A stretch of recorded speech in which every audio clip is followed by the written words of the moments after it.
今日は、ゴストークについて語ろうか。いやいや、ないっす。どうした？なんかなくしたのか？ゴストークに需要がないっすよ。動画にしても誰も見ないっす。何を言ってるんだ。同じような予想で作ったトープスが好評だぞ。ゴストークはトープスより、ないっすよ。そもそも、物語になるほどゴストークに情報がないっす。なるほど。おそらく多くの汗人はそう思ってる。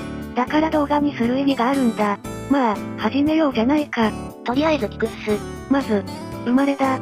ゴストークはストームビル城で、ゴドリックの長男として生まれ。意義あり。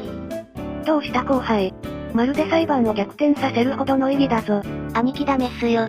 セレン物語の動画で、考察で嘘はダメだって、教えてくれたじゃないっすか。ああ、嘘はついてない。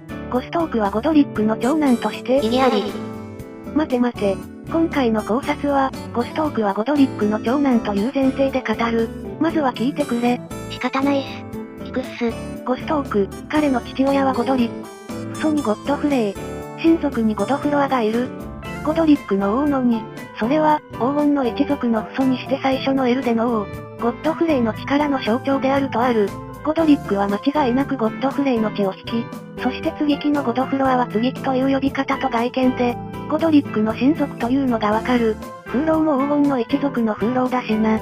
名前を並べるとよくわかるが、文字継承の法則がある。これが狭間の血の習慣なのかはわからない。ゴストークが初代エルデの王の血を引いてることになるっす。ありえないっす。名前が似てるのは偶然じゃないっすか？偶然じゃないぞ。本来なら、創作物の登場人物で似たような名前は避けるんだ。見ている側が混乱するからな。それなのに、わざわざこういった名前にするのは、それ自体に意味があるってことだ。なるほどっす。確かにゴッドフレイとゴドフロアはややこしいっす。ゴストークがいつ生まれたのかはわからない。ただ、理解を深めるため黄金の一族の歴史も語るぞ。まずゴッドフレイは汗人になり、狭間の血を去る。そして、陰謀の夜を経て、エルデンリングは壊れ、破砕戦争が始まる。位牌、固有の騎士、クリストフのテキストだ。第一次ローデール防衛戦において、継ぎ木のゴドフロアを捕らえた功により、英雄として漢字を賜っている。ゴドフロアが、クリストフに捕らえられている。ゴドフロアは第一次ローデール防衛戦で、なんか悪いことをしたっすか？アルター高原にある、剣の石踏みに、第一次ローデール防衛戦、君主連合、内からが開始敗軍となる、血の陰謀、その痕跡ありとある、エルデンリングが壊れ、マリカは姿を隠した。もちろんラダゴンも、そうなると、王の座が不在になる、王座、もしくは黄金樹の祝福を得るため、各国が連合を組んで王都に攻め入ったんだ。その君主連合に、黄金の一族、継ぎ木の一派も加わった。もしくは連合の盟主だったのかもしれない。黄金の一族の名前で多くの貴族に大義は我にありと説いたのかもしれない。なんで黄金の一族が、王都を攻めるっすか？ゴドリックの発言からわかるが、黄金の一族であることを誇りに思ってる。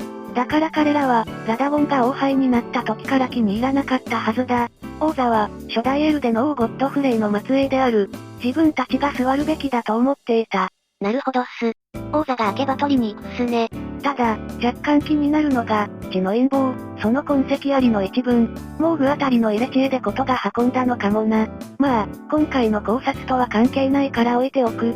この第一次ローデール防衛戦でゴドフロアは風浪に囚われることになる。君主連合は瓦解する。しかし、君主連合は陣を立て直し、再度王都へ侵攻する。王都外壁内の剣碑、第二次ローデール防衛戦、異名に、英雄の屍を築く。黄金樹に揺らぎなし。まず注目したいのは、剣碑の場所だ。第一次は外壁の外だったが、第二次では外壁の中に立っている。これで、第二次ローデール防衛戦での、君主連合の進行度合いがわかる。王都に迫る勢いっすね。さすがに焦った王都側は、囚われていたマルギットを戦地に送り込むんだ。マルギットの参戦で、戦況は大きく変わった。意味に、英雄の屍を築くの通りだ。ケネス・ハイトがこの時のゴドリックについて、語っているセリフが王都から、女どもに紛れて敗走しとある。あの巨体が、紛れるとは思えないっす。揶揄表現だな。実際は下女たちを連れ普通に撤退しただけだろう。こうして君主連合は負けた。この、君主連合の仕掛けた戦争でゴストークは戦っていない。戦えるとは思えないしな。そして、トームビルでおとなしく過ごす日々。破砕戦争の終盤、マレニアがケイリット目指して南下してくる。ケネスハイと曰くマレニアを侮り、敗れ、その足指を舐めて服従を誓う。アギールコ北の剣士にも黄金のゴドリック、屈辱の戦、ミケラの刃に、散々と敗れ、ひれ伏し、許しを請う、とある。マレニアちゃんの足なら舐めれるっす。上級者名、これも揶揄表現だ。マレニアの足に指はもうないはずだしな。この時期、ゴストークにとっては、まだ平穏だったのかもしれない。破砕戦争が落ち着くと、ストームビルには汗人がやってくるようになる。門番となったゴストークは、わざと城内に汗人や、盗賊を通して、それらが死んだら遺品を漁るということを繰り返した。なんで、ゴドリックの息子が門番なんすか？もっと立場が上の方が自然っすよ。やっぱり、息子説は無理があるっす。ゴストークがゴドリックを踏みつけている時のセリフに、こいつは、ゴドリックは、散々俺を貶めたからなとある。もし、ゴストークが生まれ持って門番の立場なら、ゴドリックから難をされても、貶められたことにはならない。分相応だ。しかし、本来ならもっと上の立場であるはずなのに、門番を強いられているならこのセリフ通りなんだ。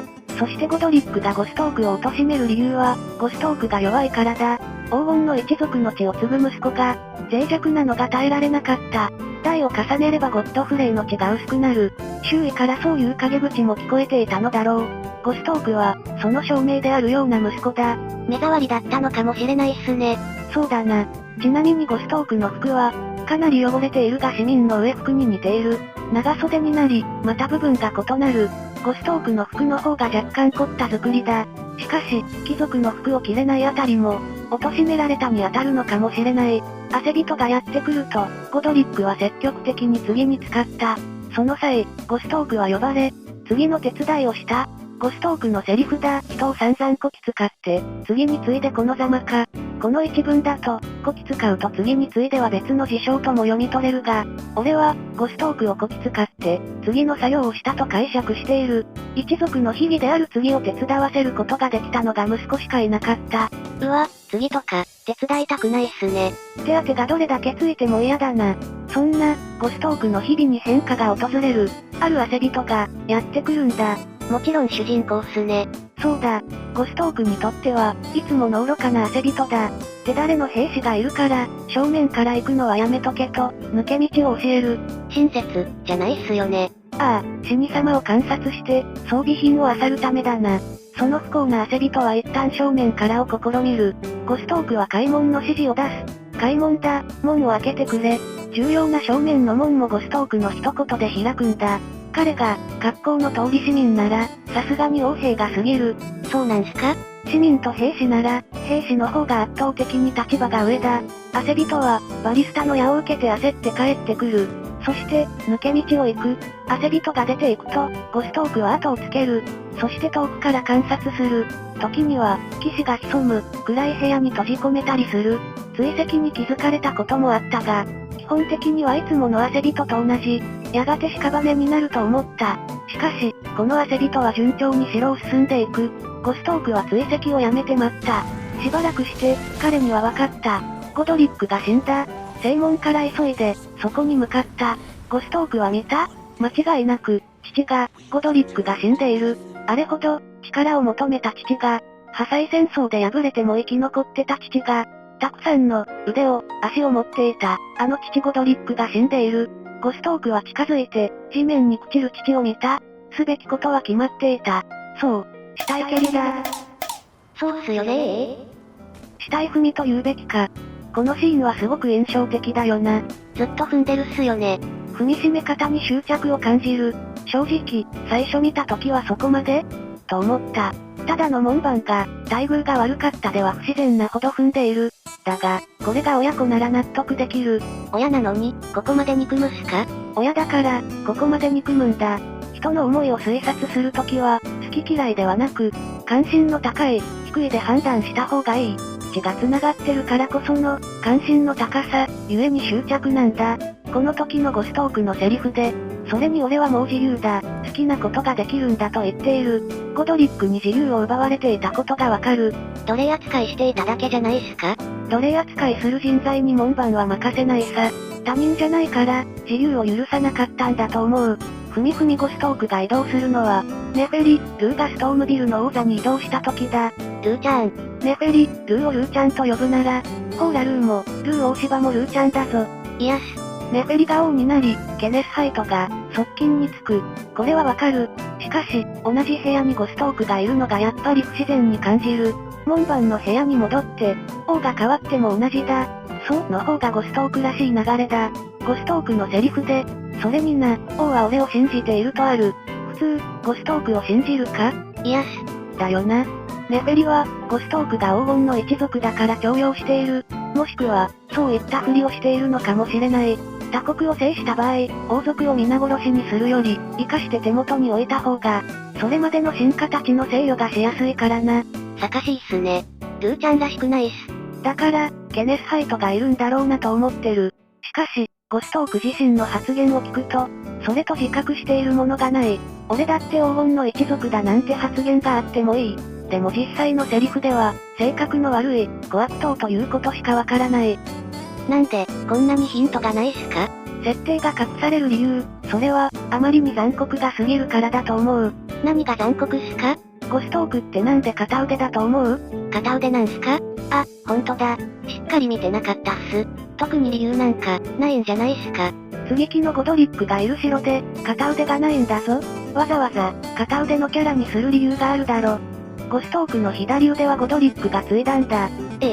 ゴストークの腕を潰すか？これこそ、ゴストークが黄金の一族であるという証拠だが、ゴドリックは強くなるために、次をしている。ゴストークがただの門番なら次の対象にならない。でも、息子を潰すか？薄くなっても、デミゴッドの血だからな。まあ、これはどの腕も同じに見えるしな。確信には至らない。息子の腕を継ぐ、父親。どう思う？イエス。主要三冠には絶対に来てほしくないっす。うちの息子をご将来あれとか言いそうだな。恥ずかしいっす。やめてほしいっす。もう一つ、説がある。ひょっとしたら、ゴストークの肘から先を切り落として、ゴストークに次の才能があるかを試したか。もちろん、父ゴドリックが無理やり。しかしうまくいかなかった。それも、えぐいっすね。実は、ゴストークの次試しの映像を、多くのプレイヤーは見ているんだ。自分はないっすよ。見ているぞ。ゴストークが王族の服を着ているから、気づいてないだけで、その、映像を見てくれ。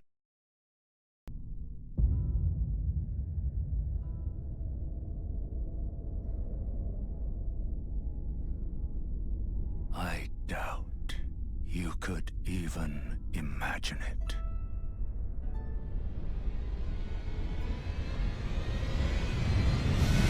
見たことあったっす。デビュートレーラー内の一幕だ。ゲームを始めて、このグリーンの服を着た青年はゴドリックだと思ってたが、ゴストークが同じ位置で左腕を失ってるのに気づいて、ゴストークの後ろからゴドリックが手を伸ばしてると思えてな。そう言われると、そう見えちゃうっす。こういった、過去があるからゴストークは、必要な死体踏みをしたんだ。以上でゴストーク物語は終わりだ。ゴストーク考察勢の中では、珍しい説だったかもな。いないっす。どうした？誰かいなくなったのか？ゴストーク考察勢なんていないっすよ。まさか、全くいないってことはないだろいないっす。う。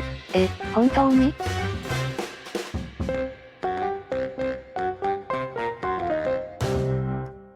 高評価、もしくは低評価、コメント欄に、感想でも何でもよろしく。